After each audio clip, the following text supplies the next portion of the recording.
Well, this is the entrance into Big Hank Meadows. So you got to go through this little water. It's really not too bad, not too deep. And they got some nice flat rocks that they put on the bottom here. I don't know if you can see them in the video, but it's pretty firm footing. Water's really not that deep, maybe a few inches. Comes in off the paved road there. And as you come by, it's rained about 17 hours straight yesterday, so you got a few big puddles you got to come through as you're coming into the camp. Some ruts. Road's a little rough, but I would say it's doable.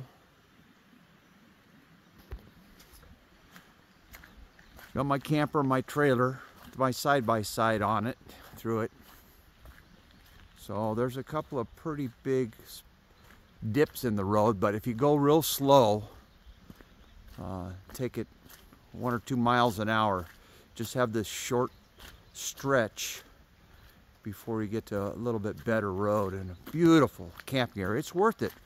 Just go slow. It's not very far, so it's not going to take too long to get there. These puddles are pretty big after all the rain we had, but it's supposed to be in the upper 80s in a couple of days. I'm sure stuff will dry up pretty quick. We're the only people camped down here. There was one other person, they left early this morning. Probably weren't into the rain too much. We're going to stay till the weather gets nice. So you can turn here, go down to the river, and you'll be able to camp right on the river. They got a sign, new signs here, well, not new, but new-ish, that they want you to stay on the road. It needs your help. So they've put these boundaries, these markers around, and they say no motor vehicles. So behind the sign, you can't take a car. You could pitch a tent out there in the grass among the ground squirrels. There's a little guy right there looking at me. But you can't drive your side-by-side or your vehicle and park in there. And there's plenty of area down here that there's no reason that you would have to go off into the meadows. You see, they're trying to preserve that area back there. And of course, the side-by-sides and the four-wheelers, and the vehicles. This place is pretty popular since it's free. There's no charge to camp here or park here. So if you even come fish in the river for the day, for day use, or if you camp, the area is quite large. The scenery is pretty good. You can see this huge flat area, and fairly flat. I was able to get the camper adjusted so I didn't have to use any leveling blocks. Make it through these puddles without stepping in them.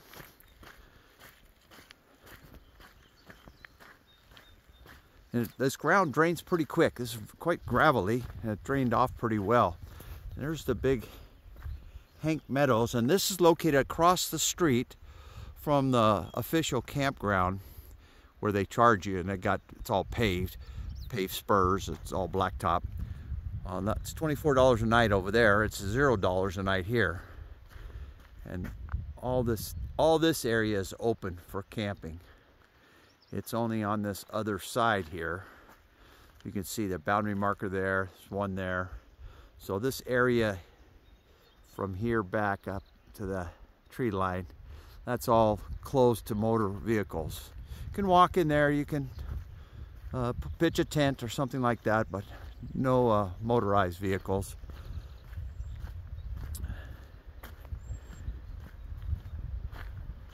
It's very quiet here. Very, very quiet. Not a sound to be made.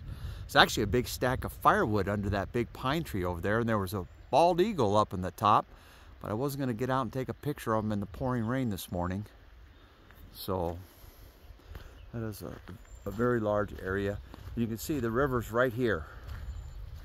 It's kind of idyllic setting, especially if you're a fisher. So this is cutthroat. If you catch a cutthroat out here, it's catch and release. The other types of trout and fish you can keep. This is the North Fork of the Coeur River, flowing down in towards Pritchard. So a little later I'll find out the mileage marker. And this is the little path that goes from my camper down to the water's edge. I haven't put my foot in yet.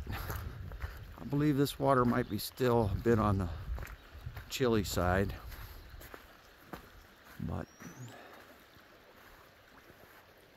beautiful view looking up the river, or down the river. This is downriver, and this is looking up the river. Well, this morning about 4 or 5 deer went across that bank over there. Saw them walk by. So anyhow, that's what we got. Hope you enjoy the view as much as I enjoy being here. Sky's starting to clear. Hopefully it's going to be no more rain for a while. I left the cover on the side-by-side because rained for 16 hours straight. I got some stuff in the back. I didn't want it getting wet. Worked very nice. That cover, black, out in the sunshine. That thing dries up in 20 minutes. We had a couple of good thunderstorms, so to preserve my awning, I put some bungees attached to some rocks, and it works. It's good to 45, 50 mile an hour winds. It just shake, rattle, and roll, but it holds together. Not like the electric ones. This is one of the old school manual rollout ones that attach to the side of the campers with these aluminum bars. So I got it. Looks like it's tweaked, but I just got this corner lower than the other corner because the water was shooting off the end of that like a waterfall. It was raining so hard. I imagine it rained about 1 inch or so last night, but it's starting to clear up now, and getting ready to pull that cover off, take that side-by-side out, cruise around. You can see in the distance over there was a fire about 5 or 6 years ago, and it burnt real close to these campgrounds. We were coming up here at that time. We ended up having to go through Murray, go over Thompson Pass, and come out down in Montana to order to camp because they were evacuated all the campgrounds up here, and we were up at the fire station waiting to hear the word, and when they came out with the evacuees. So we headed over to Montana, and the camping was fine there. Just had to drive over Thompson Pass, which that's a adventure in itself. Anyhow, hope you liked the video.